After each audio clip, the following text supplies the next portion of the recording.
One story I heard about being a matriarch society, thousands of years ago, when it came to survival, the Mohawks were pretty much a warrior clan. They are the keeper of the flint, so they made weapons and tools and stuff. But they decided that because they're a warring tribe and they had a lot of squabbles, if the man was killed off in battle, that's the end of your culture. If the woman kept her mind about her and control, at least the civilization of Mohawks would have a chance to survive. That's correct. And then also there was a mechanism within the culture that you mentioned a man might be killed and he has to be replaced too within the family system. And then what would occur on occasion is during these forays they might capture people and bring them back. And then they would be, let's say there would be a man adopted and would get the same name of the fellow that was killed. And then he would become part of that family, that clan, and that nation. I mean, it didn't always work out, because the guy would probably want to go back home to his own family.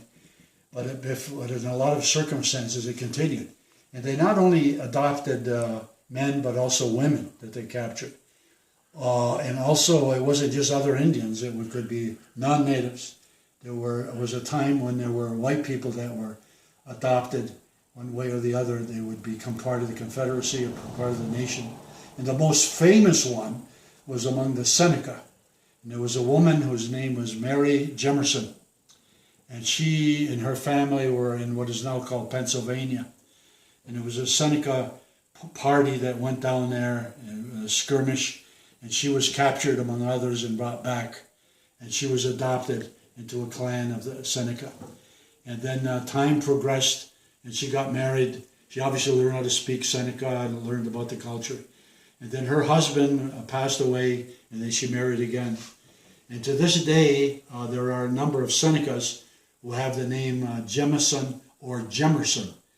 Right now, there's a native site that's down in south of Rochester, New York, and it's called Ganondagan. And what it is on the site of a very old, very big Seneca village. And it's this October, they have built a multi-million-dollar museum that's going to promote the Seneca and others of the Iroquois. And the director of it is a fellow named Jemerson. He's apparently a direct descendant of this woman that was captured way back when. One of the largest mistakes I've ever made in my life was my grandmother. I call her Nanny, but she was Elizabeth Cook, and she was the matriarch of our clan at the time. And when she spoke, in fact, her name means wrecker of villages, but in English translation. But in Mohawk translation is when she speaks, everyone stops to listen. And you knew that. Powerful woman. And I was a very sickly child, so I hung on her apron strings instead of sending me out in the fields or whatever to work or whatever they're going to do. I hung around with her a lot, so I got away with, murder a lot too. But I made the mistake one day. She's explaining to me the matriarch society and how the different clans and things, and I said, yeah, but the man is still the chief. She turned around to me in the angriest look I've ever seen my nanny do, and she says, Guggy, the man may be the head of the household, but the woman is the neck that turns the head. And that's all she said. I'm only knee high, so I'm just whatever. But I knew enough not to cross her. Well, I remember your grandmother, and I remember your grandfather as well. And they were both hard-working people. They had to work hard because they had so many kids. 15. Yeah, it was a tribe in itself. Yeah, I remember her. They're large families back then, because I hear she had 25 siblings. Yeah. He had 27. Jeez. They call the Indians a vanishing race. Yeah, exactly.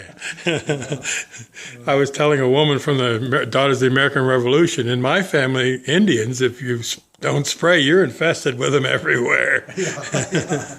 We're going to travel into the next room, if we can. Yeah. I was just going to mention one other thing about the women, if you still got time. Yeah, oh yes, heck yes. I mentioned earlier, using that chart, the fact that the women, the clan mother nominates an individual to become a chief. And that fellow can be a chief for life, forever, till he passes. And of course, that can be a dangerous thing.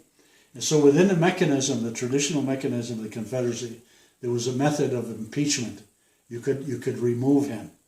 And that also was controlled by the women. There'd be like negative information about this chief would get back to her, the clan mother, and she would ponder it and think about it. And if it was sufficient, she, with a certain string of wampum beads that gave the authority, she would give it to the war chief. And the war chief would go to the erring chief and give him this formal warning. You know, you better shape up, and explain why. And then he still was a chief and so forth. But if there were 3 such warnings over a period of time and he still persisted in this negative behavior, then he's removed from office. I think baseball took that thing, the 3 strikes and you're out thing. Is that the same thing? Same idea, right? The other interesting thing about our culture is that there wasn't any inbreeding, because when you went to marry, you could not marry in your own clan. Right. You had to choose another clan, and the husband came to your clan and became a turtle or a wolf or a bear. Regardless of what he was in his clan, he became part of your clan. Is it true? Well, part of it's true, is that you can't marry your own clan. Even if you're, say, for example, a Mohawk, and you belong to the Turtle clan, obviously you can't marry a Turtle woman from that nation. But if you go further to the west and you're among the Senecas, and you see this comely young woman, and then you find out that she's also a turtle, forget it. You can't marry her either. Oh, I didn't know that. She's like your sister. And then if ultimately you married a woman of another clan, and you, as you suggest, back in the day, you went to live with her in her bark house with her family in a longhouse, but you didn't lose who you were. You kept your own clan. And about what would occur is any offspring resulting from that union, they would belong to the clan of the mother. Okay. You are what your mother is. Like my wife is a wolf clan, and I'm, as I mentioned before, I'm a turtle. And so my 3 sons, starting with Donnie, they're wolves too. And believe me, they ate like wolves. Is that right? They were growing up. They look like they were withering away to nothing to me. But and I want to mention about Native women, when they're younger, oh my goodness, they're like small Dolly Partons, if you know what I mean. And as they age, they grow more, how do you put this, robust, durable. Boy, am I going to get hell for this. Be careful. Yeah. Oh, but we better go to the next room before I hang myself in this room. We're traveling to the 3rd room.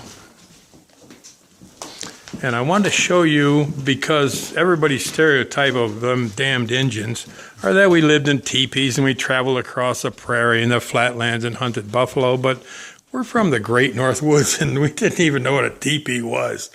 This is called a longhouse. This particular one obviously is a scale model, and the original houses averaged about 100 feet, 80 to 120 feet in length.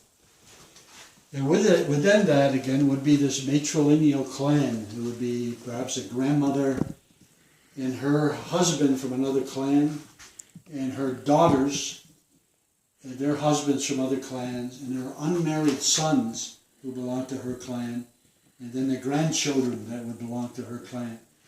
And as I said, they're from 80 to 120 feet long.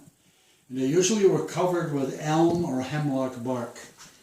And then within it were these apartment-like divisions that had bunk beds. And often the upper bunk was used for storage. You know, you put the store things up there. But I'm sure some guy might jump up there and catch a nap, or kids would be playing there. Now the record size was, there was a long bark house that was uncovered archaeologically in Onondaga County near the Onondaga Reservation. And how they were able to discover it is they sift through the soil and they can tell where there was a post. You know, the earth that's turned to earth was once wood, but they were able to tell that. And they worked out this one particular longhouse that was 400 feet long. And that, if that was one family, their name was Cook. I'm trying to get a good shot of the inside. You see, each mother would have her own symbol on the feathers or the drum or the rattle, and she would put her symbol above that section or apartment, and you would go to that. Now, on the outside of our longhouse would be a turtle above the door, so you knew just where to come home if for any reason it was late or you were in trouble. You see, they were made out of saplings, starting here, and they bent the saplings up and tied them together at the top, and then did that all the way down through, and then put your uprights in, put your little mezzanines in, and they claimed that these were incredibly strong, that you could put an elephant on top of one if they knew what the heck an elephant was, which we didn't know that. But they were just incredibly strong, and they were up to 300 people at times in one longhouse. And they claimed that a mother did not raise the child. The longhouse raised the child. So if you saw a child doing something wrong as an elder, it was your job to sit him down and tell him a story related to what he's doing wrong, how to correct it. Now, as a boy, well, I grew up to be a storyteller, but I found out that I was told more stories as a boy than any other child on the reservation. Some of these had openings on the side, but usually they were at either end. And one end usually faced east. And when the sun rises, of course, with the sun is heat, and it also would begin to heat up the interior. Then for each family unit, there was a fire, and then above it in the roof was an opening, a smoke hole. And there were some types of bark that could be slid over that, like say it was really raining heavily, and that could be covered up. And they claimed there was never any native structure, teepee, longhouse, hogan, or anything that could be built without a hole in the roof to keep you connected with Father Sky. Right. Then within it, often between the various apartment units would be huge baskets made out of elm bark, and there would be corn stored in that. Oh. Then also they'd hang the corn from the ceiling. I don't think we have any here. Okay. The other room we might, but they would do that. We're gonna check the next room out.